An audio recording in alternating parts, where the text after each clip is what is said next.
Welcome to Conversations with the Quick Flick Critic. I am your host, John Smithstad. For each week, I introduce you to a wide range of remarkably creative and inherently interesting people representing the broad spectrum in the world of entertainment. I invite you to listen, learn, laugh. Today, our guest is author David W. Berner. David is the author of several works of memoir and fiction. His books have won awards from the Society of Midland Authors, the Chicago Writers Association, and the Eric Hoffer Book Prize. David spent a summer writing at the Jack Kerouac House in Orlando, Florida, as the honored writer-in-residence. He was later named the writer-in-residence at the Ernest Hemingway Birthplace Home in Oak Park, Illinois. He's also an award-winning broadcaster and a journalist. David, welcome to Conversations with a Quick Flick Critic. This is great. Appreciate it very much, Sean. This is an honor. Appreciate that. Well, thank you. We're going to have fun. We're going to talk about your book, your forthcoming book. It is called Sandman, a golf tale. It is a novella. I have read it. I enjoyed it. We're going to talk about the book and give people an idea of what the story is about. Sure. And just a little bit, of course. I like to start with the creative people that I talk to, kind of from the seeds of your creativity. Okay. Do you remember, David, a moment or a stretch in time in your life when you realized, man, I really love writing, and I would imagine it coincided with a love for reading, perhaps? Well, yeah, I think that's true for a lot of authors who say that, they were readers as young people. And my mother was a big reader, and she always was handing me a book when I was a kid. So that was not an unusual thing at all for me to have books around the house. Mainly a lot of nonfiction books when I was younger, not really fiction books, but she was really into those, Encyclopedia Britannicas back in the day and all that. So, I spent a fair amount of time being a reader. There's no doubt about that. But being a writer is an interesting avenue for me. I remember the very first book I wrote. It was in like fourth grade, because we had to write it as a project, and we actually made the books out of paper mache. And I remember it, and I still have it. My mother must have kept it, so I still have it. It's called The Cyclops, and it was about an undersea adventure. I was really big into undersea adventures at that time in my youth. And I remember writing that, and I really enjoyed the process. I still kind of remember that a little bit, but I didn't really know how to equate that to, being a writer or creativity. I was just a kid, having fun. Yeah. But in time, I became a journalist, mainly a broadcast journalist, and I always loved writing the copy for broadcasts and doing all that work. And, I always loved that process, but I never thought I would write long form. I did some journalism work for print and digital work and things like that were 1,500 words or whatever the calling was at the time. But it was an incident that happened to me when I actually backed out of broadcasting that got me really interested in writing. And I have to credit my two sons on this. I stepped away from broadcasting for a time to teach in a troubled school district outside of Chicago. Wow. As a sort of honors program in a way, and for me. And I wanted to break away from broadcasting for a time. I needed a little bit of a break. And I would come home and I would tell these stories to my children, who lived in a fairly privileged world, didn't know about some of these things that I was seeing. And I would tell them the stories. And one of my sons said, well, Daddy, you're writing this down. And I felt terrible that I hadn't been writing it down. And I started to begin to write it down and backtrack and thought about it more. And that became my very first book, called Accidental Lessons, which is about a year teaching in that school, and also at a time that it was really a turning point in my life. So there was this sort of two avenues of the road going down the same path, trying to figure out where they were going to be and what they were going to do. And that was not only a life-changing moment for me as a writer, but it was a life-changing moment for me, period. That time in my life was very interesting. And it really made me rethink what I was doing and how I wanted to go about the rest of my life. So I hope that answers your question. It's kind of a meandering road to the answer to that. because there are a lot of different elements to it. I didn't wake up one day and say, "Oh, gee, I want to be a writer." I didn't. It kind of came in, starts and spurts along the way. It wasn't a epiphany moment, if you will. Understood. And I think that's rather typical for most creative people, certainly for writers. It's kind of a whole different animal there. And I know Yeah. you understand what I'm talking about there. In terms of the actual process of writing, I'm tremendously interested in this. I write, haven't been published as often as you have, but I love writing. I am in touch with a community, several communities of writers. It's always interesting to me where your journey takes you, David, as an author, from the germ of an idea to the specifics of how do you start to mold this into a story. How does that happen for you? What is that process? And then as much as you can, specifics and the structure that you use to get to the point where you're at now, where you are a multi-published author and your stories get out to the public for us to read. Yeah, I'm of that belief that the stories are kind of always out there. You just have to find a way to catch them. Yeah. Or they're nebulous. They're kind of fuzzy. Like you don't have your glasses on. You put your glasses on, you can finally see it. Yeah. I'm not one of those writers who writes an outline. I don't do outlines. Okay. Even when I write fiction or nonfiction, I tend to kind of see where the writing takes me and then mold it into some kind of shape later. And I do that with fiction too. There are many times that I have no idea where the story is going to go. Wow. I just feel like as if there's something to this, this germ of a story, and that we'll see where it flies. That's a little bit unusual for most writers, I think. Some people, some writers start with, they actually know how a book is going to end. They kind of have it in their head and then they back up. There are some people who do that. I've written things, fiction stories especially, that I have no idea how they're going to end. That's Sandman, the book that's coming out in the summer here, The Golf Tale, there are two things that happened there as far as germs of ideas. I wanted to write a story that was about golf, but not about golf, that was about the sort of metaphysical or the mystical part of the game. There have been a lot of books written about that, and I didn't want to copy that sort of thing. But I always thought that there was room for what I call a tale, and not unlike, and I got a little bit of the inspiration from The Old Man and the Sea from Hemingway, which is a novella. It's 28,000 words or whatever it is. And it's really a metaphor of life. And in a way, I thought I wanted to try to do that with golf. And in a way, that sparked the idea for me. So as far as sparking an idea, I think that helped me shape it in my head, at least in terms of the overall feeling of the book that I wanted it to be. But other than knowing that part of this book, Sandman, is based on a truth that I had, an actual incident that I had. It's not a nonfiction story. It's definitely fiction, but it is inspired by a man that I met on a golf course.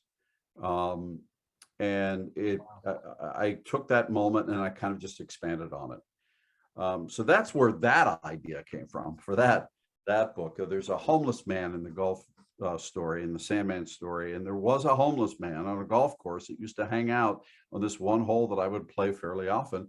And I can't say that I got to know him, but certainly he was part of the landscape. We knew him. He was very affable. He always wanted to clap for us when we played, and there was just something uniquely interesting and mysterious about him. And I took a little bit of that knowledge of him and turned it into this story. Wherever he should know that. I don't know where he is, but he should know that he inspired this in a lot of ways. So there at least is where that idea came from. Well, that's interesting, and yeah, that's the crux of your story. It all kind of revolves around a homeless man and his backstory. We don't want to give away too much of the story, and you did a good job of summarizing the story and giving readers what it's about. And like David and I did a written interview for my blog, the Quick Flick Critic, and one of the questions I said, Sandman is about golf, and it is about golf. But as you said, the sport is an inherent part of your story, but you take it beyond that, and clearly as an author and a storyteller, it was important for you to do that, and you did, in my opinion, a hell of a job of accomplishing that. Because golf is a metaphor for a lot of different things going on in these people's lives. You want to use the word lost, that's accurate, but they're also searching for their purpose. And that comes across very strongly in your story, which leads to my question, David. And this is, it's impossible to answer, but just asking for thoughts and opinion, your opinion. What is it about golf? Compared to all other, high profile sports that we know, I mean, it seems more intimate, more, I don't know, vulnerable for the athlete, because we don't see them in helmets. We don't see them on this grand field of grass. We don't see them on everybody's 7 foot on a hardwood court, and that's all awesome, and I love it. But it's a whole different deal going on with golf. Talk about that from your perspective. What is it? That's a great question, that because comes off just like that. People don't play the game. I think maybe don't quite understand it. First of all, there are some rounds playing golf that I probably should have a helmet on, depending on the guys I'm playing with. But you sound like my friends. I don't play, but they do. We have in our culture in America, there are a couple things going on with golf. One, you're either a fan of the movie Caddyshack and you know everything about golf, and you love all the sort of nuanced cliches about it and all of that. There's also another part of it that is somewhat true, because as we all know, stereotypes do come from truth to some extent. So the stereotype of golf is this elitist, sort of moneyed, privileged game, right? Well, that is partially true, but only in America. Most of the golf that's played in UK, in Scotland particularly, where it is, where it was discovered, if you want to call it that, founded, developed, established, it's in every man's game. It's the course at St. Andrews, the most famous course in the world, believed to be the first golf course in the world, is public land, and the people going to the beach on the other side of the course have the right of way.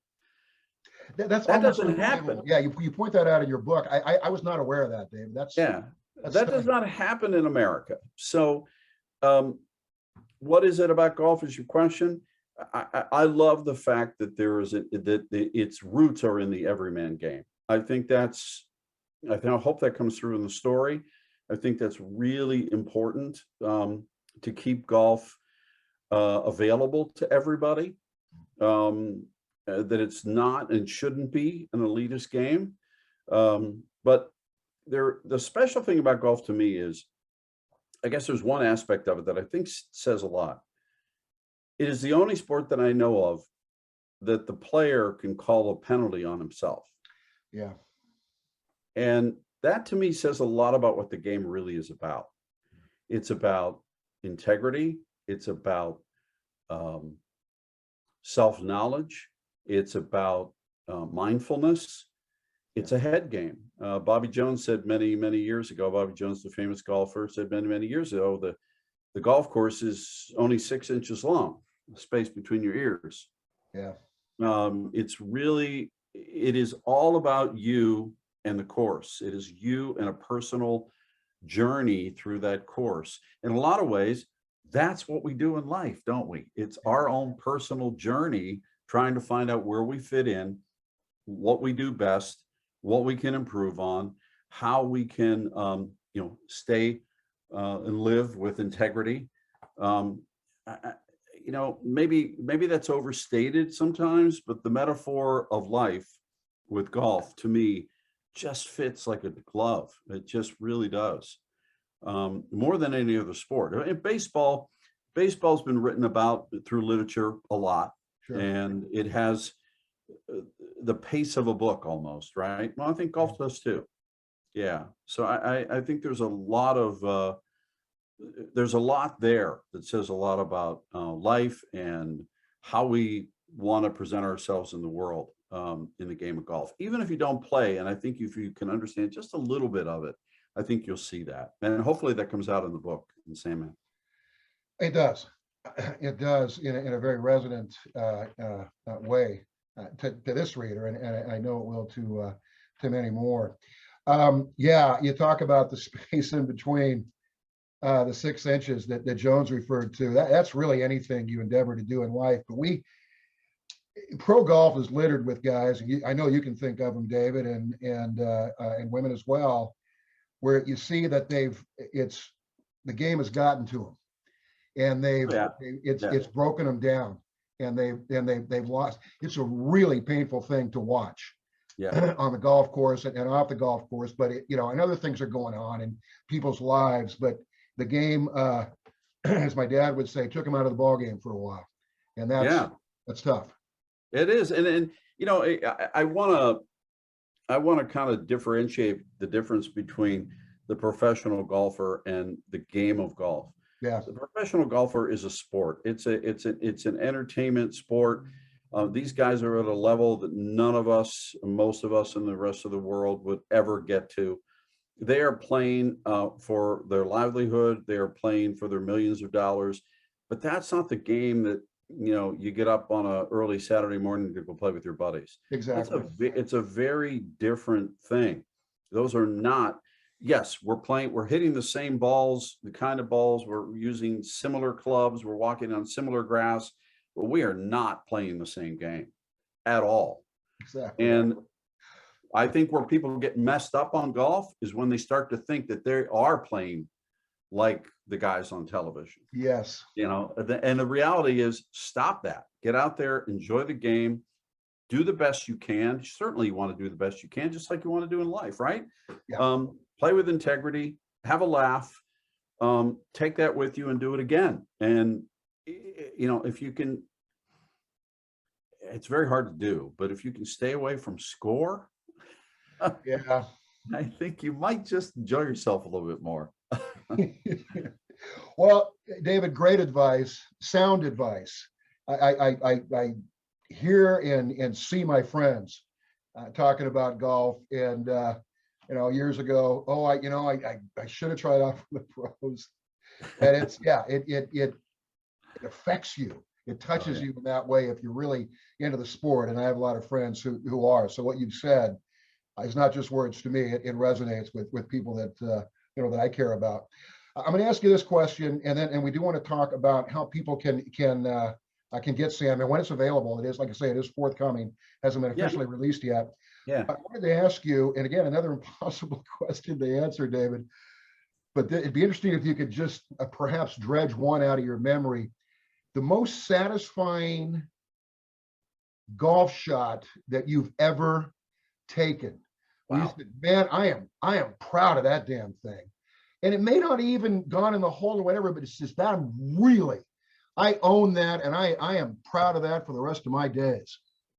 Well, I think the one that is the most special to me, if I can, and I brought this up before, and my friends tell me I should probably stop talking about this, but you did it. yeah. So there's 2 reasons why this is special. Okay, so there's a golf course in Scotland, though, for those of you who don't know golf, there's a golf course in Scotland called Royal Troon.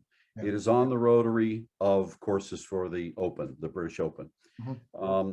Years ago, my father and I had the great honor and opportunity to go to Scotland together and play. My dad loved the game.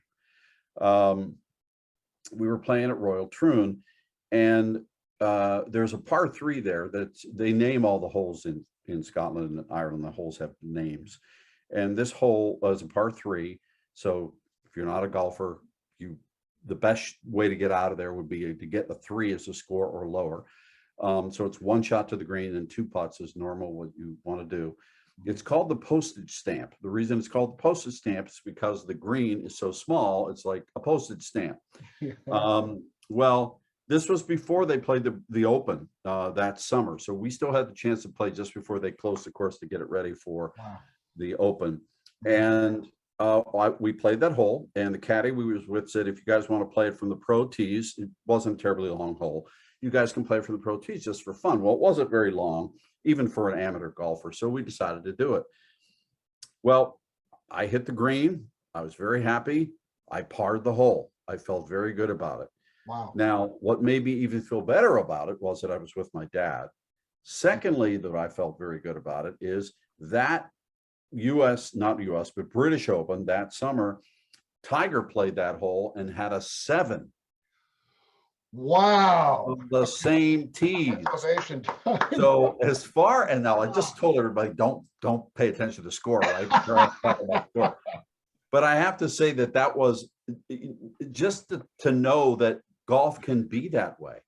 The best golfer in the world can have a really troubled time on that hole.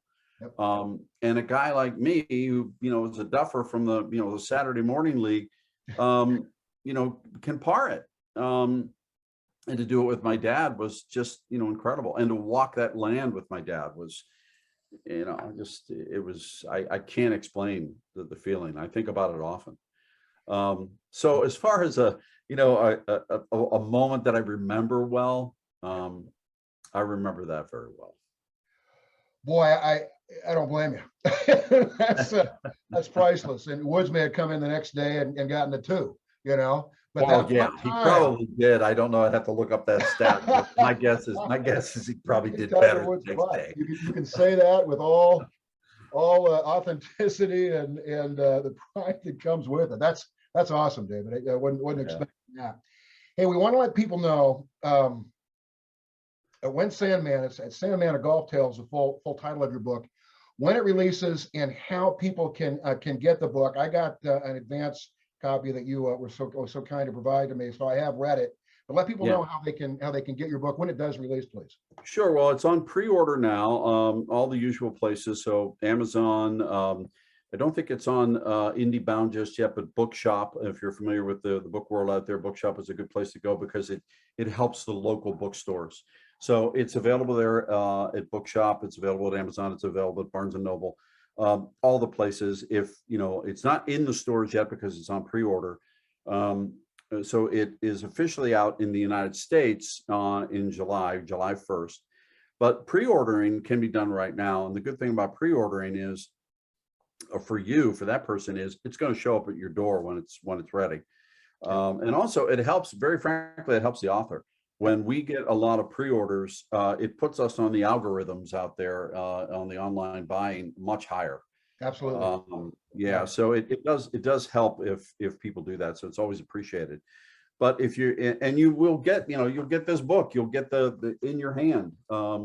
We are going to have the Kindle book available shortly too. The audio book is in the works. That should also be out in the summer.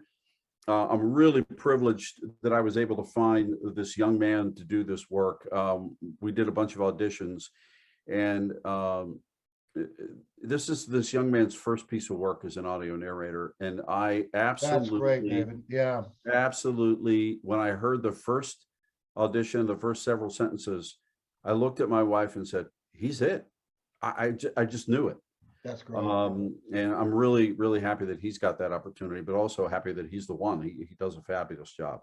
Yeah. So that's all coming out, but it's all the usual places. Pre-orders are always welcome. And even if you're not a golfer, I think you'll like this book. I really do. I know a lot of people who write books say that all the time, but I really do believe that if you have a golfer in your life, what a great gift. And Father's Day is coming up in June. A pre-order would be a great idea. Father's Day is so linked to golf. The final round of the US Open is always on Father's Day. Yeah. So just something to think about. Absolutely. And like I say, I have read the book. It is not my job to sell anything. I'm going to tell you what's compelling about any story, particularly fiction and in any book, is characters. And you have characters here that the reader invests in. And in a short period of time, you come to care about them and care about what's happening with them and what will happen with them. Yeah. And like you say, you don't have to be a golfer or a fan of the game No, I don't. to And connect with that. I really appreciate you saying that. I've had some other reviewers say that too. So hopefully I've done my job. Who say, I had a woman from the International Book Review say the same thing. She goes, I've never picked up a golf club in my life. And she says, I love the story. So I'm happy about that. I feel very honored about that. Good. Well, it's all about story, and I have read this story. Again, the novella is called Sandman, a golf tale, and it is going to be available July 1st. Amazon, obviously the primary place. David let you know other platforms where you can get it. I truly believe that you will enjoy the book. And it, David said, be a perfect Father's Day gift for a lot of dads out there. David W. Berner, again, is the author of Sandman, a golf tale. David, we really appreciate you being on Conversations with the Quick Click Critic. We wish you all the best with Sandman, a golf tale, and all the best moving forward in your life and in your writing career. Well, John, this has been a privilege, and you asked great questions. It was a lot of fun, and I thank you for giving me the time to talk about Sandman. Absolutely. My pleasure. This has been this edition now of Conversations with the Quick Click Critic. I am your host, John Smithstad.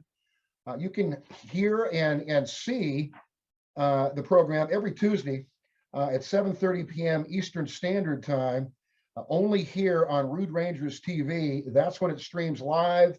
It's available on demand all the time on my site on Rude Rangers TV, and also on Roku and Amazon Fire TV, among several other platforms.